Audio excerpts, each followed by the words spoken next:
Bagara rice చేస్తున్నానండి. దానికి ముందు ఒక బగాని పెట్టుకొని మనము ఆయిల్ వేసుకోవాలి. ఒక 1.5 స్పూను. ఎక్కువ వేసుకుంటే బాగోదండి, తక్కువ వేసుకోవాలి. బగారా రైస్లోకి ఇంగ్రీడియంట్స్ అండి: 2 స్టార్ ఫ్లవర్స్, యాలకులు ఒక 4 అండి, షాజీరా, ఇది చెక్క, లవంగ, మిరియాలండి, కొంచెం జీలకర్ర అండి. వేసేసుకుందాం దాంట్లో. ఫస్ట్ జీలకర్ర వేస్తున్నానండి. ఆయిల్ వేడెక్కింది, జీలకర్ర వేసాను. జీలకర్ర తర్వాత స్టార్ ఫ్లవర్ అండి, చెక్క, లవంగ, యాలకులు, షాజీరా, మిరియాలు వేసానండి. అవి కొంచెం మగ్గాక పచ్చిమిర్చి అండి.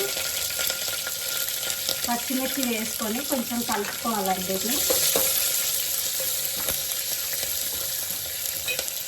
తర్వాత పుదీనా అండి. మెయిన్ దీనికి పుదీనా అండి. బగారా పుదీనా వేస్తేనే మంచి టేస్ట్ వస్తుందండి. సిమ్లో పెట్టుకొని వేయించుకుందామండి.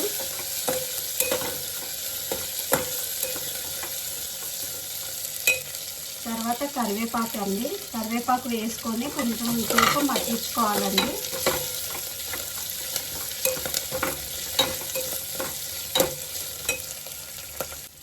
అవన్నీ మగ్గాయండి. మంచిగా మగ్గిన తర్వాత మనము అల్లం వెల్లుల్లి పేస్ట్ వేసుకోవాలండి. ఇది ఫ్రెష్ అండి. ఫ్రెష్ వేసుకొని చేసుకుంటే చాలా టేస్టీగా ఉంటుందండి. 1.5 స్పూన్ వేసానండి. ఇది కూడా కొంచెం బాగా మగ్గించుకోవాలండి, రెడ్ కలర్ వచ్చేదాకా. మగ్గించుకున్న తర్వాత నేను రైస్ కడుక్కొని పెట్టుకున్నానండి. రైసు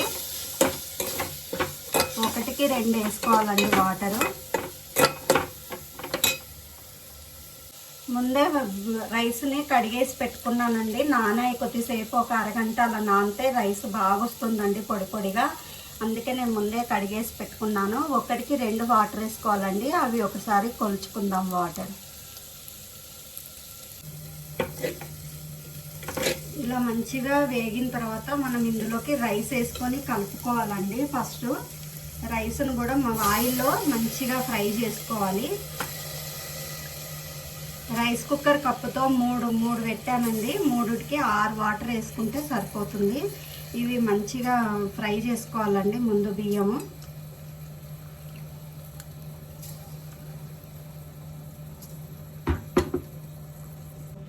రైస్ ఇలాగా మంచిగా కలుపుకోవాలండి. సిమ్ను హై ఫ్లేమ్లో పెట్టుకొని మంచిగా దీన్ని కలుపుకుంటూ ఉండాలండి. లేదంటే అడుగంటేస్తుంది. కలుపుకుంటుంటే అడుగు పట్టదండి.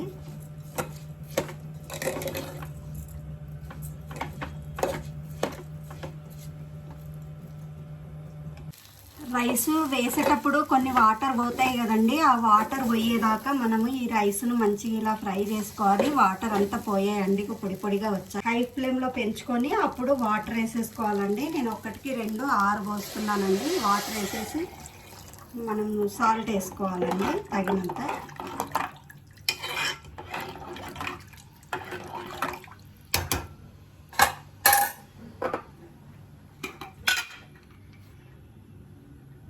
వన్ స్పూన్ వేస్తున్నానండి. మీకు రుచికి తగ్గంత మీరు వేసుకోండి. 1.5 స్పూన్ వేసాను. సాల్ట్ వేసాక ఒకసారి దీన్ని మంచిగా కలుపుకొని మూత పెట్టేసేయాలండి.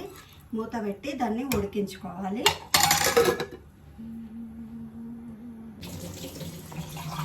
ఉడుకుతుందండి, బాగా ఉడుకుతుంది. ఒకసారి కలిపేసుకొని మనం మూత పెట్టేసుకోవాలి. రైస్ దగ్గరికి వచ్చేసిందండి.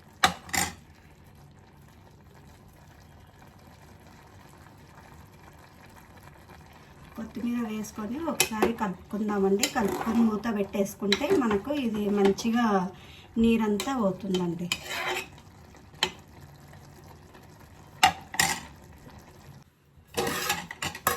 రైస్ కూడా రెడీ అయిపోయిందండి. ఇంకో వాటర్ అంతా లాగేసింది. కొద్దిసేపు మనం ఆవిరికి పెడితే ఇది అంతా మంచిగా సెట్ అయిపోతుందండి.